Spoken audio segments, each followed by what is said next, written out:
Pois bem, já que falamos sobre os conceitos básicos definidos anteriormente, agora vamos falar um pouquinho sobre o Programa de Controle de Energia Perigosa. O objetivo nessa etapa é capacitá-lo para identificar e utilizar os dispositivos de bloqueio para energias perigosas, garantindo a manutenção segura e eficiente dos equipamentos. A gente já tinha falado isso lá no comecinho do treinamento. Ao final desta etapa, a ideia é que você seja capaz de aplicar a norma OSHA. Essa você ainda não ouviu falar. Utilizando os procedimentos corretos para o uso adequado dos dispositivos de bloqueio e etiquetagem em dispositivos de isolamento de energia. Queremos que você seja capaz de desativar máquinas e equipamentos de maneira segura, evitar a energização ou partida inesperada de máquinas e equipamentos em manutenção, evitar a liberação de energia armazenada em máquinas e equipamentos e prevenir lesões aos colegas de trabalho ou a si mesmo. Na imagem ao lado, a gente tem uma boa definição, um bom exemplo de um equipamento bloqueado com diversos tipos de bloqueio para diversos tipos de energia perigosa. E você já ouviu falar em OSHA? Com certeza você já ouviu falar nas nossas NRs, nas normas de segurança do trabalho brasileiro. Mas OSHA é uma agência dos Estados Unidos responsável por garantir a condição segura e saudável para os colaboradores por meio de normas e definições. Viu? Parecido com as NRs aqui no Brasil. Traduzindo para o português, a OSHA significa Administração de Saúde e Segurança Ocupacional. O nosso foco, o foco do treinamento de lockout e tagout é a OSHA 29, CRF 1910.147. Essa OSHA é a que estabelece os requisitos mínimos para o controle das energias perigosas.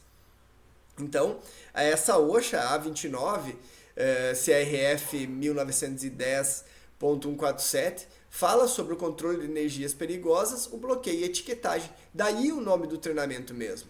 Então, essa norma de controle de energias perigosas, aplicada aos casos de bloqueio e etiquetagem, abrange serviços de manutenção em máquinas e equipamentos, nos quais a instalação, ou melhor, a energização ou partida inesperada dessas máquinas ou equipamentos, ou ainda a liberação de energia armazenada, podem causar lesões aos funcionários. As situações em que a OSHA não se aplica, em via geral, esse padrão ele não vai se aplicar aos profissionais da indústria em geral que realizam serviços ou manutenções em máquinas e equipamentos que não oferecem risco de energização, partida inesperada ou a liberação de energia perigosa, caso ela não tenha nenhuma energia perigosa, por exemplo. A aplicação da OSHA 29, ela é importante que você tenha em mente que os procedimentos de bloqueio e etiquetagem, eles devem ser utilizados em qualquer situação que for possível e necessário realizar o controle da energia perigosa. Imagine uma máquina agrícola que tem energia acumulada num pistão, por exemplo. Você concorda que ela precisa ser bloqueada antes de passar por uma manutenção. Até porque esse pistão, com esse acúmulo de energia, com essa pressão, poderia causar lesão num profissional que está fazendo sua manutenção. Já tiveram relatos de acidentes assim em portos. Ainda, e se as máquinas ou equipamentos com religamento automático? Tem, por exemplo, em instalações elétricas, o famoso religador automático, principalmente utilizado em subestações de grande capacidade, mas na área de distribuição mesmo, e também em postes. Então esse é um equipamento também que tem que ser levado em consideração, né? No momento da manutenção, para evitar uma partida inesperada, ele precisa ser bloqueado no caso. Os exemplos de aplicação da OSHA, então, o serviço e manutenção que ocorre durante operações normais de produção é coberto por essa norma somente se o funcionário tiver que remover ou anular uma proteção ou outro dispositivo de segurança. Essa norma também se aplica quando um funcionário tem que colocar parte do seu corpo ou área, ou às vezes até o corpo inteiro dentro de uma máquina, expondo esse membro ou até o próprio corpo ao serviço de manutenção, ao risco mecânico ou elétrico dessa máquina. Ainda é importante lembrar também que pequenas trocas ou ajustes de ferramentas e outras pequenas atividades de serviços que ocorrem durante as operações normais de produção não são cobertas por essa norma se forem rotineiras, repetitivas e essenciais para a produção. Até porque nesse caso, então, a máquina estaria ligada, a instalação elétrica estaria energizada, e isso acontece principalmente em situações onde há necessidade de um profissional da área elétrica instalar um analisador de energia. Nessas condições, o equipamento, na maioria das vezes, vai estar energizado, e se há a necessidade de manter-se a energia elétrica, a norma, no caso a OSHA, não vai se aplicar, porque o equipamento não foi desenergizado.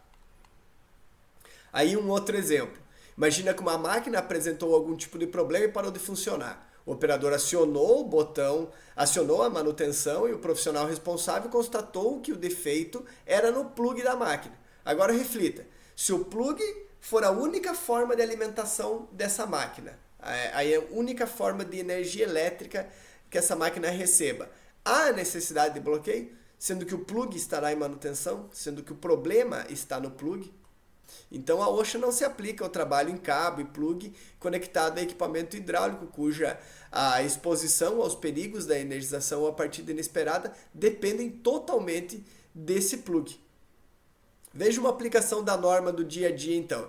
Imagina um vazamento de gás nas linhas de transmissão de gás de uma grande empresa, uma grande distribuidora de gás. Aqui em Santa Catarina, no caso, seria a SC Gás.